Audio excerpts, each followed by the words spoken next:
జనకుడిని యాజ్ఞవల్కుడు అడుగుతాడు, ఇంతవరకు నువ్వు ఎవరి దగ్గరైనా ఉపదేశం తీసుకున్నావా అని. అప్పుడు జనకుడు 6 ఆచార్యుల పేరు చెప్తాడు. పేరు చెప్పి ఫలానా వాడు ఫలానా ఉపదేశం ఇచ్చాడు అని చెప్పినప్పుడు వారు చెప్పినటువంటి ఉపదేశము సంపూర్ణం కాదు అని మిగిలిన దాని ఫలము ఇలాంటివన్నీ కూడా మళ్ళీ మిగిలిన 3 భాగాలు వాళ్ళు చెప్పి ఆ తర్వాత ప్రతిసారి జనకుడు అంటూ ఉంటాడు, నేను 1000 ఆవులు నీకు దానం ఇస్తున్నాను. ఒక్కొక్క ప్రశ్న అడిగిన తర్వాత ఇది అసంపూర్ణమని చెప్పి దానికి మళ్ళీ కావలసినవన్నీ దాన్ని సంపూర్ణంగా ఉపదేశం చేసినప్పుడు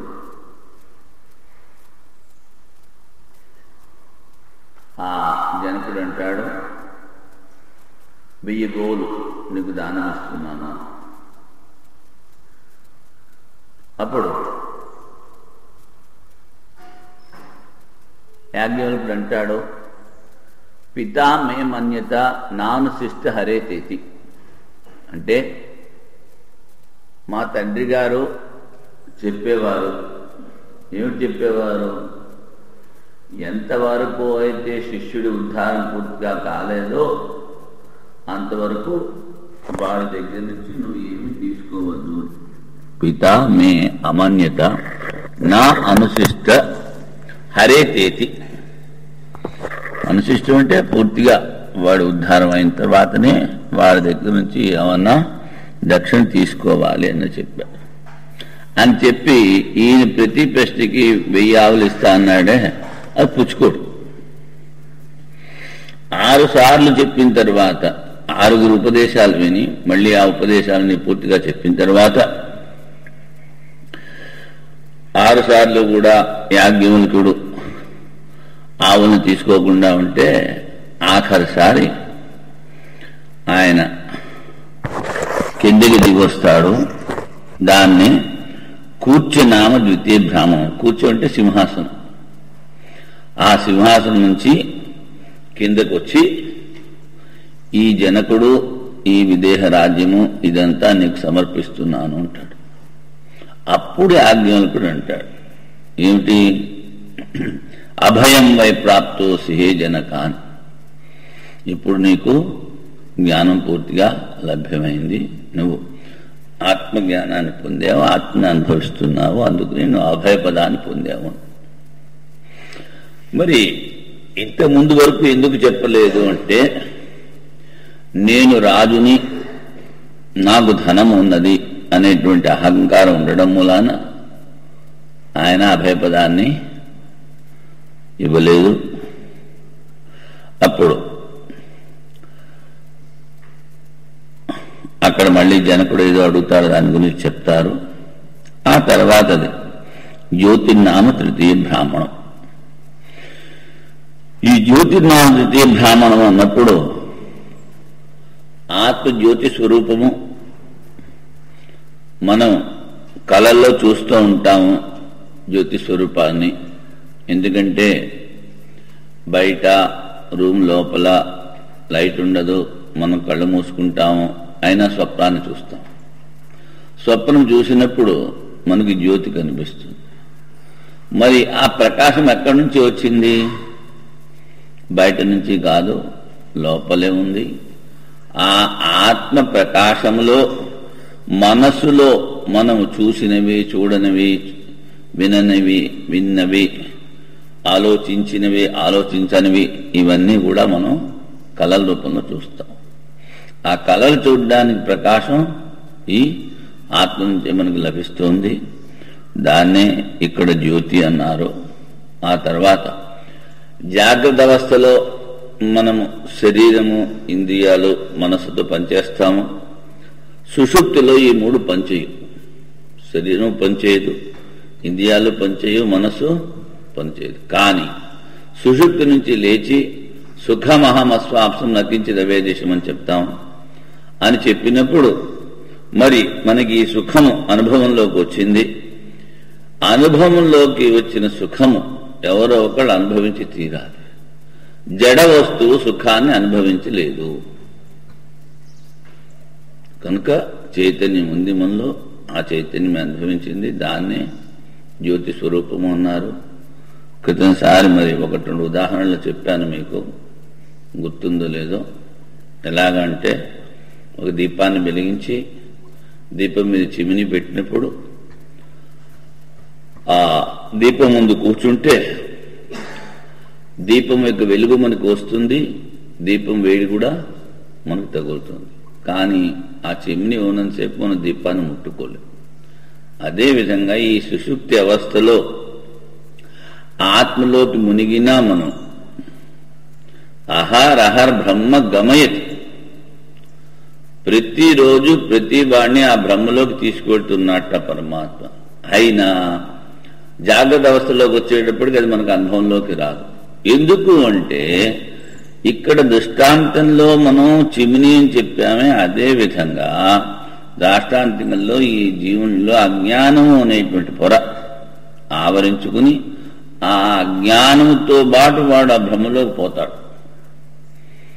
పోతే ఇప్పుడు ఇక్కడ మనం వేడి వెలుతురు ఏ విధంగా అయితే అనుభవిస్తున్నామో ఆ పరమాత్మ అత్యంత సుఖస్వరూపుడు కనుక, అనంతమైన సుఖస్వరూపుడు కనుక ఆ సుఖాన్ని మనం అనుభవించి బయటకు వచ్చేస్తున్నాం. మనలో ఉన్నటువంటి కర్మలు సంస్కారాల మూలాన మనం ఆ సుషుప్తి నుంచి బయటకు వచ్చేస్తున్నాం. ఇప్పుడు సుషుప్తిలో ఏ ఆనందాన్ని అయితే మనం అనుభవించామో అదే ఆనందాన్ని జాగ్రత్త మనస్సు అజాగ్రత్త మనస్సు పూర్తిగా వాసనలతో కోరికలతో తృష్ణలతో ఖాళీ చేసుకుని మనసును శుద్ధం చేసుకుని ఆ శుద్ధమైనటువంటి ఏకాగ్ర మనసుతో ఈ ఆత్మ పరమాత్మల ఐక్యాన్ని మనం చింతన చేసినప్పుడు ఏ సుఖాన్నైతే మనం నిద్రలో అనుభవించామో జాగ్రత్త అవస్థలో ఆ సుఖాన్ని మనం అనుభవిస్తాము.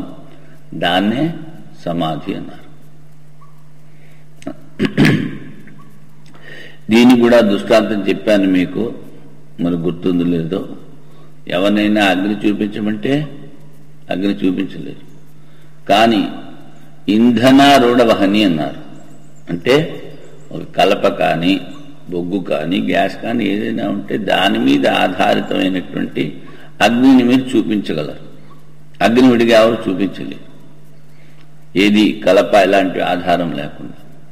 అదేవిధంగా ఇక్కడ ఏకాగ్రమైన మనసుతో ఈ వేదాంత విచారం శ్రవణము మననము నిధిధ్యాసనము చేసి మనసులో ఉన్నటువంటి వాసనలన్నీ తీసేసుకుని మనసులో ఒకే వృత్తిని ఉంచుకోవాలి. అదేమిటి? బ్రహ్మాత్మైక్యం. ఆ వృత్తిని విచారం చేస్తున్నప్పుడు ఆ వృత్తి కొంతసేపు ఉన్నట్లయితే ఆ వృత్తిలో మనసు జడమైనప్పటికీనూ చైతన్యం అన్ని చోట్ల ఉంది కనుక ఆ చైతన్యం ప్రతిబింబిస్తుంది. దాన్ని ఏమిటంటారు? వృత్యారూఢ చైతన్యము అంటాం. ఏ విధంగా అయితే వహన్యారూఢ ఇంధనారూఢ వహని అన్నామో అక్కడేమిటంటాము? వృత్యారూఢ చైతన్యము అంటాం. అది కొంతసేపు ఉన్నప్పుడు ఆ వృత్తి జడము కనుక అనిత్యము కనుక వృత్తి నశిస్తుంది, ఆత్మ అనుభవంలోకి వస్తుంది, అజ్ఞానము నశిస్తుంది, మనము మనలో ఉంటాం. దాన్నే సమాధి అన్నారు. ఆ సమాధి అవస్థలో దేన్నైతే అనుభవిస్తున్నామో దాన్నే ఇక్కడ జ్యోతి అన్నారు. ఆత్మ స్వయం ప్రకాశము, జ్యోతి స్వరూపము. ఇప్పుడు ఇక్కడ మొదలుపెట్టేటప్పుడు జాగ్రత్త అవస్థలో మనము ఏ జ్యోతి ద్వారా పనిచేస్తున్నాము అంటాడు? సూర్యుడు చంద్రుడు. సూర్యుడు చంద్రుడు లేకపోతే నక్షత్రాలు అంటాడు. నక్షత్రాలు కూడా లేకపోతే అగ్ని అంటాడు జ్యోతి. అగ్ని కూడా లేకపోతే పూర్తిగా అంధకారం అయినప్పుడు అప్పుడు మనలో ఉన్న జ్యోతి ద్వారా మనం పనిచేస్తాం. లైట్లు ఒక్కసారి అన్ని పోయాయనుకోండి, అంటాడు, తిన్నగారా నేను ఇక్కడ నిలబడ్డాను అంటాడు. మరి అంధకారంగా ఉంది, మరి ఎలాగ మనం మాట్లాడుతున్నాము, ఎలాగ ఒకళ్ళొకళ్ళు తెలుసుకోగలుగుతున్నాము? మనలో ఉన్న జ్యోతి ద్వారా మనం వ్యవహారాన్ని చేస్తాము. అందుకని దాన్నే ఇక్కడ జ్యోతి అన్నారు. ఇష్టమైన ప్రశ్నకి యాజ్ఞవల్కుడు సమాధానం చెప్పుట ఆత్మస్వరూప వర్ణనం. ఒకసారి జనకుడు యాజ్ఞవల్కుడిని వచ్చి రాగానే ప్రశ్నలు వేయడం మొదలు పెడతాడు. అయ్యా కూర్చోండు, మంచిని తాగండి అనడు, టీ కాఫీ ఇవ్వడు. వచ్చిదగా అక్కడ నిలబడేవాడు నిలబడ్డట్టు ధడధడాన్ని ప్రశ్నలు వేయడం మొదలు పెడతాడు. ఈయనేమో ఏదో చాతుర్మాసం చేద్దాం, కొంచెం విశ్రామం తీసుకుందాం ఈయన వచ్చాడు. ఎవరు? యాజ్ఞవల్కుడు. ఈయనేమో ప్రశ్నల వర్షం కురిపిస్తున్నాడు. ఎందుకంటే ఒకసారి యాజ్ఞవల్కుడు జనకుడికి ఏ విధంగా అయితే నచికేతుడికి యమధర్మరాజు ఆ అగ్ని విద్య చెప్పాడో అదే విధంగా ఈయనకి చెప్పాడు. ఆ నచికేతుడు ఏ విధంగా అయితే పూర్తిగా యమధర్మరాజు వినిపించాడో అదే విధంగా ఈయన కూడా జనకుడు యాజ్ఞవల్కుడు వినిపించాడు. అప్పుడు యాజ్ఞవల్కుడు ఆయనకు ఒక వరదానం ఇచ్చాడు. ఏమిటది? కామ ప్రశ్న. కామ ప్రశ్న అంటే గురువు గారు ఏ పరిస్థితిలో ఉన్నారు అన్నది ఏమి ముందు వెనక ఆలోచించక్కర్లేదు. గురువుగారు కనిపిస్తే చాలు ప్రశ్నలు వర్షం కురిపించవచ్చు. దాన్ని ఏమిటంటారు? కామ ప్రశ్న. అందుకని జనకునికి ఇష్టమైన ప్రశ్నలకు యాజ్ఞవల్కుడు సమాధానం చెప్పుట ఆత్మస్వరూప వర్ణనము. హితమను పేరు గల నాడి అని స్వప్న దర్శనము. హితము అనేటువంటి నాడిలో ఇప్పుడు ఈ స్వప్న దర్శనము ద్వారా మనం ఏమిటి తెలుసుకోవాలి అంటే, మనం కొండలు, నదులు, ఆకాశము, మనని, మిగిలిన వాళ్ళని స్వప్నంలో సృష్టి చేస్తూ ఉంటాం, స్వప్నంలో చూస్తూ ఉంటాం. కానీ బయట ఉన్నటువంటి ఏ వస్తువు కూడా హితము అనేటువంటి నాడిలో ఉండలేదు. అందుకని ఈ కనిపించేదంతా మిథ్యా. అక్కడ మీరు చూసేటువంటి వాళ్లే కానీ చూడబడే వస్తువు మిథ్యా అని తేలింది. మాండుక్య కారికని ఆధారంగా చేసుకుని తర్కం క్రితంసారి చెప్పాను. జాగ్రత్త అవస్థ మిథ్య, దృశ్యత్వ స్వప్నవత్. స్వప్నం మిథ్యా అని తేలింది. ఎందుకని? హితమనే నాడిలో ఈ కొండలు కానీ దిబ్బలు కానీ ఏమీ ఉండవు. ఆ తర్వాత ఎక్కడైతే స్వప్నాన్ని చూశామో అక్కడ లేవు. తర్వాత అమెరికా చూసి వస్తే 2 నిమిషాల్లో 3 గంటల్లో 1 గంటలో అమెరికా చూసి వెళ్ళి రాలేము. ఈ హేతువుల వల్ల స్వప్నం అన్నది మిథ్యా అని తేలింది. మనము చూసేటువంటి వాళ్ళము, అది చూడబడేటువంటిది. ఏదైతే చూడబడుతుందో అది మిథ్య. మిథ్య అంటే విచారం చేసి చూసినప్పుడు దాని యొక్క అనిత్యత తేలుతుంది. అది నిత్యం కాదు. చూసేటువంటి వాడు నిత్యం. ఆ తర్వాత జాగ్రత్త అవస్థ కూడా మిథ్యే. ఎందుకంటే నువ్వు చూసేటువంటి వాడు. ఆ పరమాత్మే ద్రష్ట, ఆ పరమాత్మే శ్రోత, ఆ పరమాత్మే మననకర్త ఇలాంటివన్నీ చెప్తారు. అంటే ఏదైతే చూడబడుతోందో అదంతా మిథ్య, పంచభూతాలతో చేయబడింది. దాని యొక్క అస్తిత్వం ఉండదు, అది నిత్యము కాదు. అదేవిధంగా మనసు కూడా మనం చూస్తున్నాము, శరీరాన్ని చూస్తున్నాము, ఇంద్రియాన్ని చూస్తున్నాము. ఎందుకంటే ఒకసారి చెప్తాము నా మనసులో చాలా దుఃఖంగా ఉంది అని, మళ్ళీ ఇంకోసారి అంటాం ఇవాళ చాలా సుఖంగా ఉన్నామని. మరి ఒకటే మనసులో సుఖాన్ని దుఃఖాన్ని, అది మనసు జడం గనక అనుభవించలేదు కనుక దానికి ద్రష్ట అయిన వాడు ఎవడో ఒకడు ఉండి తీరాలి. అందుకని ఇవాళ నా మనసు బాగాలేదు ఉంటాం. మరి బాగాలేదు మనస్సు ఉన్నది ఎవడు తెలుసుకున్నాడు? నీలో ఉన్నటువంటి చైతన్యం. అదే ఇక్కడ ఆ చైతన్యాన్ని ఒకటే సత్యము, అదే సర్వాంతర్యాన్ని చెప్పడానికి ఈ స్వప్న దర్శనం చూపించారు. నిద్రించిన వానికి పరమాత్మ సంసర్గం మరియు శోకరాహిత్యం. చూడండి, ఎన్ని కష్టాలు అనుభవిస్తున్నా బయట ఎన్ని కష్టాలు ఉన్నప్పటికీ వాడు నిద్రపోతే అంతా మర్చిపోతాడు. అందుకనే చాలా మంది ఏం చేస్తారు, ఇంజక్షన్ తీసుకుని ఆ టాబ్లెట్ వేసుకుని నిద్రపోవాలని చూస్తారు. ఎవరికైనా అడగండి, నీకు 4 లక్షలు ఇస్తానరా బాబు, నెలలు నిద్రపోదురు అంటే ఊరుకుంటాడు. నీ 4 లక్షలు నీ దగ్గర ఉంచి 2-3 టప్పిం పడుకుంటాడు. అందుకని నిద్రించడానికి పరమాత్మ సంసర్గం ఇక్కడే చెప్పారు. అహరహ బ్రహ్మగమైతే అనుకుంటా. శోకరాహిత్యం, నిద్రావస్థలో మనకి శోకము మోహము లేదు. కానీ బయటికి రాగానే మళ్ళీ మన యొక్క సంస్కారాల ద్వారా అవి అనుభవిస్తాయి. ప్రతి వాడికి, రాజుకి, పేదకి, జంతువులకి అన్ని కూడా ఆ నిద్రావస్థలో శోకరాహిత్యం అని చెప్పారు. తత్వజ్ఞాని ఆనందం యొక్క మీమాంస, పూజిత విచారం ఏదైతే తైత్రీయ ఉపనిషత్తులో చెప్పారో, ఆశిష్టో దృఢిష్టో బలిష్ట స ఏకో మానుష ఆనంద, అది మళ్ళీ 100 గుణాలు చేసుకుంటూ బ్రహ్మానందాన్ని చెప్పారు. అదే ఇక్కడ మళ్ళీ విచారము. సూక్ష్మ శరీరం దేహాంతరమును పొందు విధానము. ఈ సూక్ష్మ శరీరం దాని యొక్క ప్రారంభం సమాప్తమైనప్పుడు ఏ విధంగా ఇంకొక దేహాన్ని పోతుందో, ఇక్కడ మనిషి పోయేటప్పుడు ఆ శరీరంలో ఉన్నటువంటి ఆ ప్రాణం, ఈ ఇంద్రియాలు ఇవన్నీ కూడా మనసులో చేరుతాయి. ఆ మనస్సు ప్రాణంతో చేరుతుంది. ఆ ప్రాణంతో అంటే పంచజ్ఞానేంద్రియాలు, పంచకర్మేంద్రియాలు, పంచప్రాణాలు, ఈ మనస్సు మనం బ్రహ్మసూత్రాల్లో చదివాము.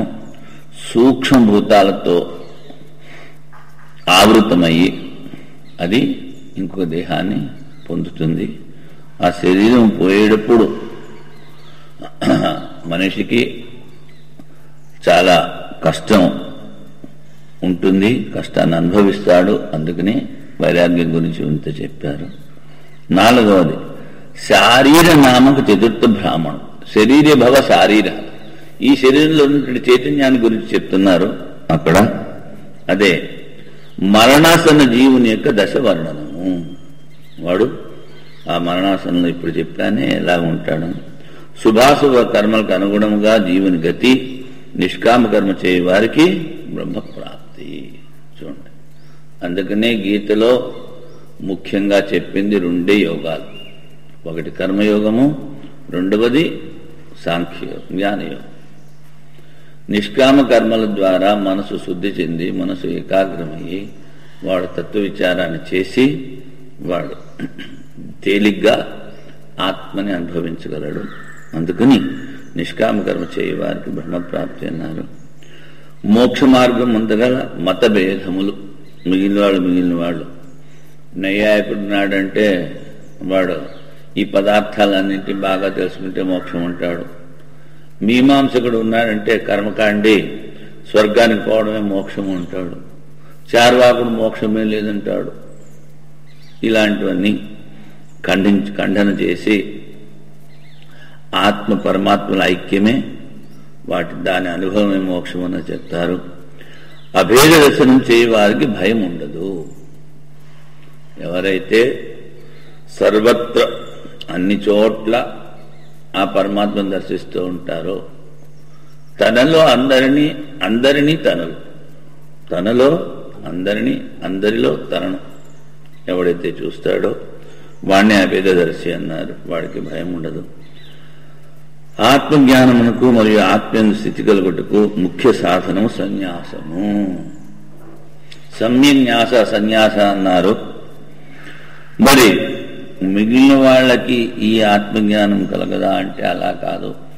శ్రవణ మనన నిధిధ్యాసనలు చేసుకోవడానికి సంపూర్ణంగా సమయాన్ని వాళ్ళు ఉపయోగించుకోగలరు. ఏ బాధబందీలు ఉండవు.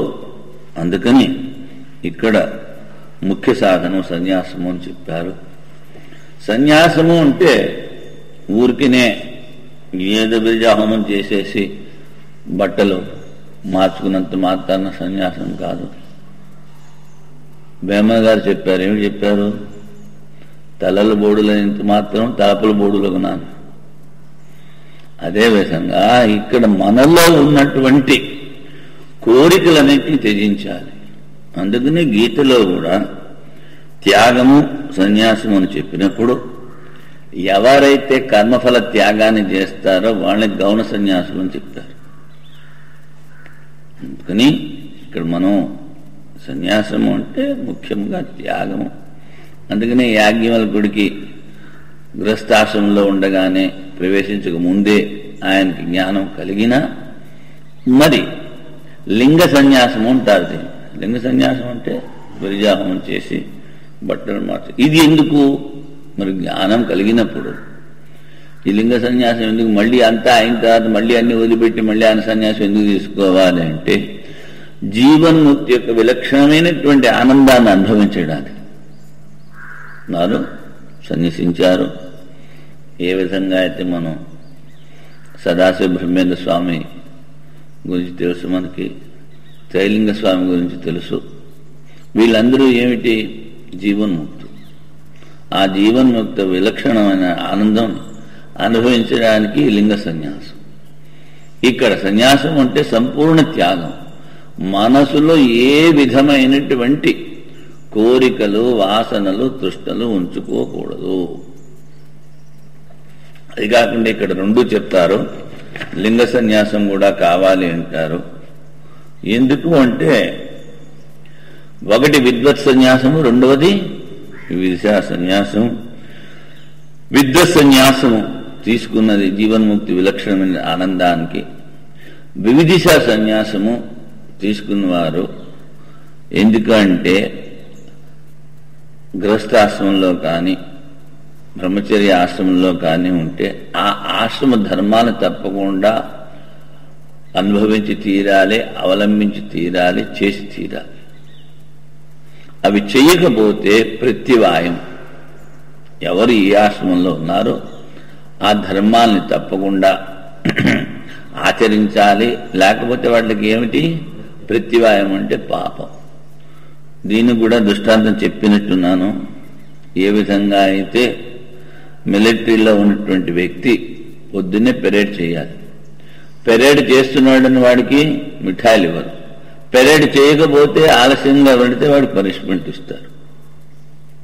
అదేవిధంగా నువ్వు నీ ఆశ్రమ ధర్మాలను నిర్వర్తిస్తున్నావు గనక నీకు ఏమీ లౌకిక లాభం లేదు. నువ్వు ఆచరించట్లేదు, నీకు పాపం, దోషం. మరి ఆచరిస్తే ఫలితం ఏమిటి అంటే గీతలో చెప్పారు, అంతఃశుద్ధి, ఆత్మశుద్ధి, మనశుద్ధి. ఆ మనశుద్ధి మన ధర్మాన్ని ఆచరించడం మూలానే తేలిగ్గా కలుగుతుంది. అందుకనే ఇక్కడ అది కూడా చెప్పారు.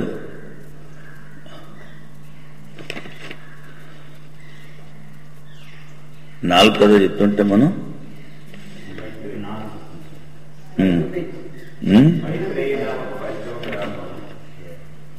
5వ పేజీయా?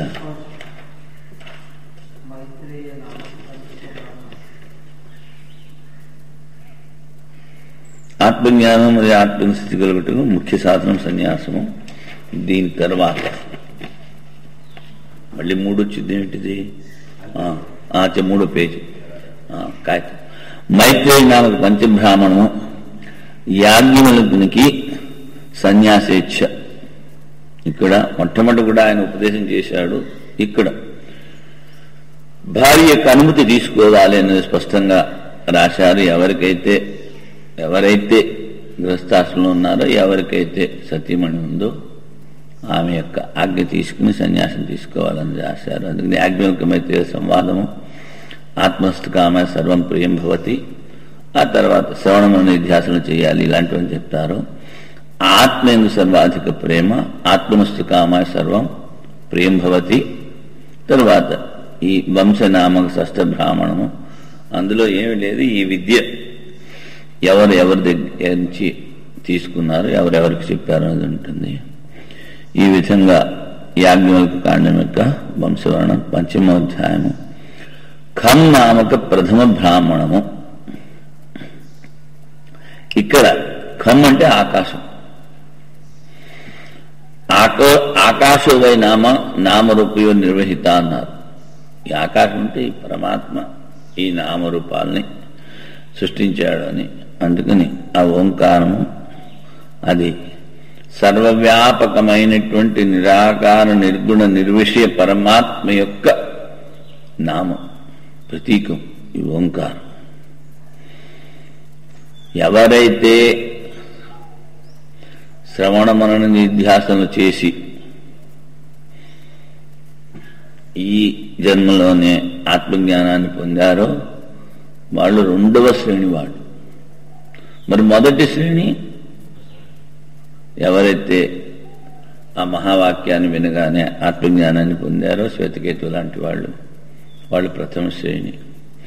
శ్రవణమున నిధ్యాసనలు చేస్తున్న ఈ జీవితంలో పూర్తిగా ఆత్మ అనుభవంలోకి రాలేదు అంటే వాళ్ళకి ఏదో ప్రతిబంధక ఉంటుంది. వామదేవుడిలాగా జడభర్తలాగా 1-2 జన్మలు మళ్ళీ తీసుకోవచ్చు. వాళ్ళని తృతీయ శ్రేణి అన్నారు. శ్రవణ నిధ్యాసనలు చేయలేనటువంటి వారు, వాళ్ళకి అవకాశం లేకపోతే వాళ్ళు ఆ పరమాత్మని ఓంకార రూపంతో ప్రతీకంగా తెలుసుకుని ఆ ఓంకారాన్ని జపం చేస్తూ ఉండాలి. ఆ ఓంకారం ద్వారా వాళ్ళకి క్రమముక్తి, బ్రహ్మలోక ప్రాప్తి, తర్వాత క్రమముక్తి. వీళ్ళు 4వ శ్రేణి వాళ్ళు. 5వ శ్రేణి గృహస్థాశ్రమంలో ఉండి స్వధర్మాన్ని పరిపాలిస్తూ ఆత్మని మనసుని శుద్ధి చేసుకుని వైరాగ్యం తెచ్చుకుని జీవితాన్ని గడిపేటువంటి వాళ్ళు 5వ శ్రేణి. ఇంకా మిగిలిన వాళ్ళందరూ అధమ శ్రేణి అని చెప్పచ్చు. ఎవరైతే స్వధర్మాన్ని ఆచరించట్లేదో వాళ్ళకి మనశుద్ధి కాదు. తర్వాత వాళ్ళు వేదంలో నిషిద్ధమైనటువంటి వేద నిషిద్ధ కర్మలు ఆచరిస్తారు కనుక వాళ్ళు సూకర్ కూకర్ యోనిలోకి పోతారు. ఎందుకంటే దాన్నే ఈశావాస్యోపనిషత్తులో 3వ మంత్రంలో చెప్పారు. అసూర్యానామతేలోక అంధేన తమసావత తాగుస్తే ప్రత్యాభిగచ్చంతి ఏకేచాత్మ అనోజనాః అసుసు రమంతే అసుర. అసుసు అంటే ప్రాణములు. ప్రాణములు అంటే ఇంద్రియాలు. ఇంద్రియాల్లో మాత్రమే ఎవరైతే రమిస్తూ ఉంటారో వాళ్ళు అసుసు రమంతే అసురా. దేవతలు కూడా అసురులేని రాసేస్తాడు అక్కడ శంకరాచార్య. చూడండి, ఎందుకంటే స్వర్గంలో ఉన్నప్పటికీ వాళ్ళు ఇంద్రియులు కనుక వాళ్ళని కూడా అసురులు అన్నాడు. అంధేన తమసావత ఆజ్ఞానంతో కప్పబడి తానుస్తే ప్రీత్యాభిగచ్చంతి ఆ కింద నీచమైనటువంటి యోనిలోకి పోతూ ఉంటారు, వస్తూ ఉంటారు. వాళ్ళు ఆత్మ అన్నారు. అంటే ఈ ఆత్మ అన్నదానికి పుట్టుక చావు లేకపోయినప్పటికీ ఆ మనస్సుకి పరిమితమైనటువంటి మనస్సులో పరిమితమైనటువంటి ఆ ఆత్మని వాళ్ళు మాటి మాటికి శుకర్ కూకర్ యోనిలోకి తీసుకుపోతారనగా ఆత్మహనాహ అన్నారు. అందుకని ఇక్కడ ఈ ఓంకారాన్ని చేసేటువంటి వాళ్ళు 5వ శ్రేణి.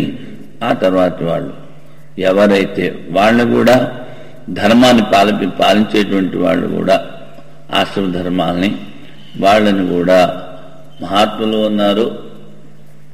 ధర్మరాజు లాంటి వాళ్ళు మనకి అందుకనే ఉదాహరణ చెప్పడానికి రాముల వారు, చాలా మంది ఉన్నారు ఈ ధర్మాన్ని పాలించేటువంటి వాళ్ళు. బ్రహ్మరూపంగా ఓం ఖంలో ఉపాసన. ఖమ ఆకాశము బ్రహ్మరూపము, ఓంకారం కూడా. ప్రాజాపత్య నామక ద్వితీయ బ్రాహ్మణము. దేవతలు, దానులు, మనుష్యులు. దానులు అంటే రాక్షసులు. వీళ్ళందరూ వెళ్ళినప్పుడు వాళ్ళకి దా అనేటువంటి అక్షరాన్ని ఉపదేశం చేశారు. దా అంటే దత్త. మనుషుడికి ఏమిటి? దత్త. నీకు ఉన్నదంతా ఇచ్చేస్తూ ఉండు. ఎందుకంటే వీనికి లాలస ఎక్కువ. ఆ వైరాగ్యం రావడానికి, ఉన్నటువంటి మమకారాన్ని పోగొట్టుకోవడానికి అన్నీ ఇచ్చేస్తూ ఉండమన్నారు. అదేవిధంగా దానవులకి దయధ్వం అన్నారు. వాళ్ళు చాలా క్రూరులు, అందుకని మీరు దయతో ఉండండి అన్నారు. దేవతలకి దామ్యత, ఇంద్రియాలను నియమించుకోండి ఆయన అని వారికి చెప్పారు. అందుకని దామ్యత, దత్త, దయత్వం. తర్వాత హృదయనామకృతి బ్రాహ్మణము, హృదయ పదమునందు గల అక్షర ఉపాసన. హృది అయం ఇది, హృదయంలో ఇది ఉంది కానీ దీన్ని ఆత్మ అన్నారు. ఆ హృదయంలో ఉన్నటువంటి అక్షరాలు ఉపాసన చేస్తే ఏం ఫలితం అక్కడ చెప్పారు. సత్యం అని పేరు గల ఆ బ్రహ్మ యొక్క ఉపాసన చతుర్థ బ్రాహ్మణంలో చెప్పారు.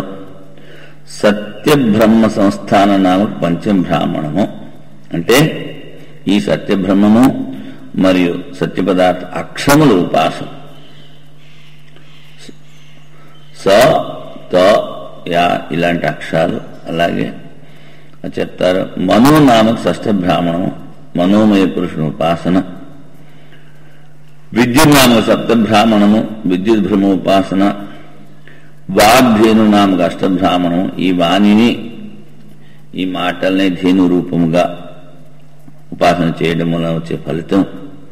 తర్వాత వైశ్వానర నామక నవబ్రాహ్మణము, ఈ వైశ్వానరాగ్ని శరీరం లోపల చే శబ్దకోశము తెలుసుకున్నట్టు చిహ్నము. మనం చెవులు మూసుకుంటే ఏకాగ్రంగా కూర్చున్నప్పుడు ఆ లోపల ఉన్నటువంటి ఆ వైశ్వానరాగ్ని యొక్క శబ్దాన్ని వినొచ్చు. గతి నామక దశ బ్రాహ్మణము, దశ బ్రాహ్మణంలో గతి ఉపాసన ద్వారా పొందు గతి వర్ణనము. తరువాత తపో నామక ఏకాదశ బ్రాహ్మణము, రోగాదులందు తపో దృష్టి అన్నారు. అంటే ఈ శరీరానికి ఏమన్నా రోగం వస్తే స్వధర్మ ఆచరణే కష్టసానం తప. ఏదైతే మన కష్టాలు వస్తున్నాయో ఇవి మనం చేసుకున్నటువంటి పూర్వజన్మల ఫలితము అని వాటిని ఎక్కువగా దుఃఖపడకుండా అనుభవించడు. అంటే అందుకని ఏమిటన్నారు, దానిలో తపో దృష్టి. నేను తపస్సు చేస్తున్నాను, పంచాగ్ని తపస్సు ఉంటాము, తర్వాత ఉపాసనలు ఇలాంటివి చేస్తాము, దాంట్లో కూడా కష్టం ఉంది. అందుకని మనకి ఈ శరీరానికి వచ్చిన మనసుకు వచ్చిన కష్టాలను కూడా తపస్సు దృష్టితో చేస్తే స్వధర్మ ఆచరణే కష్ట సహనం తప, అది తపస్సు అవుతుంది. రోగాదులు తపో దృష్టి. అన్న ప్రాణనామక ద్వాదశ బ్రాహ్మణము, ప్రాణాన్న రూపముగా బ్రహ్మోపాసన, ప్రాణరూపముగా అన్నరూపముగా బ్రహ్మను ఉపాసన చేయుట. ఉక్త దృష్టి నామక త్రయోదశ బ్రాహ్మణము, ఉక్తమున్నది మొదట కూడా వచ్చింది. ఉక్తము అంటే కారణం. తరువాత గాయత్రి నామక చతుర్థ బ్రాహ్మణము, గాయత్రి మంత్రం 4 పాదముల ఉపాసన, గాయత్రి ఉపాసన, నమస్కార ఫలము. ఇప్పుడు గాయత్రికి 4 పాదాలు ఉన్నాయి కదా. 4 పాదాల్లో ఆ మొదటి పాదమును కూడా ఆ గాయత్రి మంత్రానికి అధిష్టానమైనటువంటి సూర్యుని ఉపాసన చేసినట్లయితే ఈ పృథివీ అంతా దానం తీసుకున్న వాడికి పాపం అంటదు. మరి 4 పాదాలతో ఉపాసన చేస్తే ఈ ప్రపంచంలో ఈ బ్రహ్మాండాల్లో ఉన్నటువంటి మనుషులు, దేవతలు వీళ్ళందరూ చేసిన పుణ్యపాపాలను తీసుకున్న వాడికి ఏ పాపమో అంటదు అని చెప్పి. అంటే ఇక్కడ చెప్పింది ఏమిటి, ఆ మంత్రంలో అంత శక్తి ఉన్నది. అందుకని ఆ గాయత్రి ఉపస్థానం అంటే నమస్కారం, ఆ గాయత్రి మంత్రము 4 పాదాల యొక్క మహిమ, తర్వాత ఆ గాయత్రికి నమస్కారం చేస్తే దాని యొక్క ఫలితం ఏమని చెప్పారు. సూర్యాగ్ని ప్రార్థన పంచదశ బ్రాహ్మణము, ఇక్కడ జ్ఞానకర్మ సముచ్చయ ఉపాసన చేయవాని మార్గయాచన. జ్ఞానకర్మ సముచ్చయం అంటే జ్ఞానం అంటే ఇక్కడ ఉపాసన. ఈ జ్ఞానము తర్వాత కర్మము ఈ 2 వేరు వేరు. అందుకనే శంకరాచార్యులు సహసముచ్చయాన్ని ఒప్పుకోరు. క్రమ సముచ్చయాన్ని ఒప్పుకుంటారు. అంటే ముందు చెప్పినట్టుగా నిష్కామ కర్మాన్ని ఆచరించండి, మనసును శుద్ధి చేసుకోండి, ఆ తర్వాత వేదాంత శ్రవణం చేసి జ్ఞాన మార్గానికి రండి. అది క్రమ సముచ్చయం. జ్ఞానం కలిగిన తర్వాత ఆ జ్ఞానాభ్యాసం చేస్తున్నప్పుడు మళ్ళీ కర్మలు కూడా చెయ్యాలి అనేటువంటి పూర్వపక్ష మతాన్ని ఇక్కడ ఖండిస్తారు. జ్ఞానాభ్యాసము, జ్ఞానం కలిగిన వారికి కర్మలతో ఏ విధమైన పని లేదు. ఎలాగా అంటే తాడులో పామును చూస్తాము, ఇది పాము కాదు తాడు అని తేలిన తర్వాత మళ్ళీ ఉన్నటువంటి భయము ఇత్యాదులు పోతాయి. అక్కడ మనం చేయవలసిన పని ఏమీ లేదు. అదేవిధంగా శాస్త్రంలో నిషిద్ధ శాస్త్రం పూర్వమీమాంసి వేదాన్ని ఒప్పుకుంటాడు, స్వర్గాన్ని ఒప్పుకుంటాడు, ఈశ్వరుని ఒప్పుకోడు. వాడి వేదాన్ని ఒప్పుకుంటున్నాడు కనుక అక్కడ వేదాల్లో ఏం చెప్పారు? కలంయం న భక్షయేత్, విషాక్త బాణంతో చచ్చిన మృగం యొక్క మాంసమును తినవద్దు అన్నారు. అక్కడ తినవద్దు అంటే మరి ఈ నిషేధ శాస్త్రంలో చెప్పిన తర్వాత, అది విన్న తర్వాత వాడు ఏం కర్మ చేస్తాడు? ఏమి కర్మ చేయవలసిన అవసరం లేదు. అదేవిధంగా ఇక్కడ ఉపాసన కర్మల సముచ్చయం కాని జ్ఞానం అంటే ఈ ఆత్మజ్ఞానం కాదు. ఆత్మజ్ఞానానికి ప్రయత్నించేటువంటి వాళ్ళు వివిధ సన్యాసులు కూడా కర్మని వదిలిపెట్టేస్తారు. కర్మకి ప్రతీకమైనటువంటి శిఖాసూత్రాలు కూడా వదిలిపెడతారు. అందుకని ఇక్కడ జ్ఞానం అంటే ఇక్కడ ఉపాసన, వాటి సముచ్చయము ఉపాసన. అందుకనే ఉపాసన చేయవాని మార్గయాచన. ఆ తర్వాత 6వ అధ్యాయము ప్రాణ సంవాద రూప ప్రథమ బ్రాహ్మణము. మొదట్లో చెప్పాను జ్యేష్ఠము శ్రేష్టము ఈ ప్రాణమని. ఆ గుణముల దృష్టితో ప్రాణోపాసన. తరువాత తనే శ్రేష్టమని ఈ దెబ్బలాడుకుంటున్నటువంటి ఈ ఇంద్రియాలు వాటిలన్నిటి గురించి చెప్తారు. ఆ వాటితో శ్రేష్టమైనది ఈ ప్రాణమే. ఏ విధంగా అయితే అక్కడ సింధు దేశం నుంచి వచ్చినటువంటి గుర్రము అన్నారు. ఆ గుర్రానికి ఏం చేస్తారంటే 4 కాళ్ళకి 4 తాళ్ళు కట్టి చిన్న కర్ర ముక్కలు భూమిలో పాతి ఆ తాడు, కాలు కట్టిన తాడు ఆ కర్రలు కడతారు. ఎవడైతే ఆ గుర్రాన్ని కొనుక్కోవాలనుకున్నాడో వాడు వచ్చి ఆ కొరడాతో ఆ గుర్రాన్ని కొట్టినప్పుడు అది ఒక గంతు వేస్తుంది. గంతు వేసినప్పుడు ఏంటవుతుంది? ఈ పాతి పెట్టిన ఈ కర్ర ముక్కలు కూడా దాంతో పాటు వచ్చేస్తాయి. అదేవిధంగా ఈ ప్రాణం ఈ శరీరం వదిలిపెడుతోంది అంటే దీంతో పాటు ఇంద్రియాలు, జ్ఞానేంద్రియాలు, కర్మేంద్రియాలు, మనసు అన్నీ వెళ్ళిపోతూ ఉంటాయి. అందుకని ఇక్కడ ప్రాణమే శ్రేష్టము. బ్రహ్మ ద్వారా చెప్పిన నిర్ణయం ప్రాణము పొందుట. అంటే బ్రహ్మగారు ఏం చెప్పారు? వీళ్ళందరూ కలిపి వెళ్ళినప్పుడు మీలో ఎవరు పోతే ఈ శరీరం అస్పృశ్యమవుతుందో, దుర్గంధమవుతుందో అది మీలో మీకందరికన్నా శ్రేష్టము అని చెప్పారు. అది ప్రాణమని నిర్ణయించబడింది. కర్మ విభాగ నామక ద్వితీయ బ్రాహ్మణము. ఇక్కడ ప్రవాహన జేబులి మరియు శ్వేతకేతుల ద్వారా జరిగిన సంవాదం ఉంది. కర్మ విభాగాన్ని గురించి చెప్తారు. ఆ తర్వాతది ఈ 3వది 4వది శ్రీమంత నామక ద్వితీయ బ్రాహ్మణము, పుత్రమంత నామక ద్వితీయ బ్రాహ్మణము. ఎవరికైతే బాగా ధనం కావాలనుకున్నారో వాళ్ళు శ్రీమంతాన్ని చెయ్యాలి. ఎవరికి ఎలాంటి పుత్రుడు కావాలనుకున్నారో వాళ్ళు పుత్రమంతం చేయాలి అని చెప్పారు.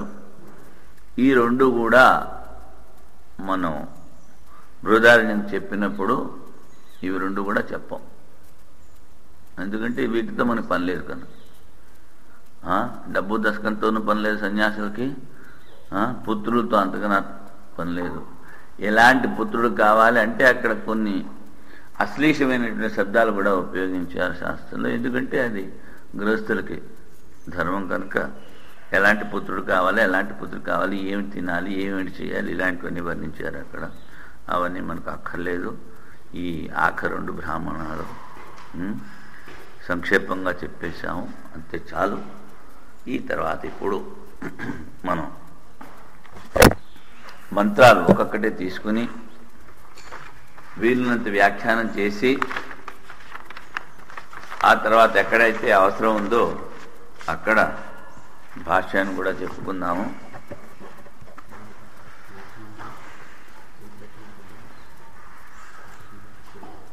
ఆ